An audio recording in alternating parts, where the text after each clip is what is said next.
ভারতের প্রথম নির্বাচন হয়েছিল 1951-52 সালে।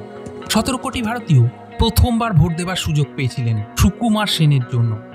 ভারতের প্রথম মুখ্য নির্বাচন কমিশনার ছিলেন তিনি। এমন অসম্ভব কাজের দায়িত্ব এর আগে কাউকে দেওয়া হয়নি। না ছিল পরিকাঠামো, না প্রযুক্তি। 21 বছর বা তার বেশি বয়সের 17 কোটি ভারতীয় ভোট দেবে। তার মধ্যে 85% পড়তে বা লিখতে জানে না।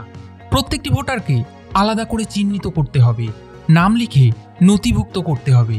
সেজন্য সুকুমার সেনের টিম কখনো উটের পিঠে তো কখনো হাতির পিঠে চেপে পৌঁছেছিলেন ভারতের 2 লক্ষ ভোট গ্রহণ কেন্দ্রে।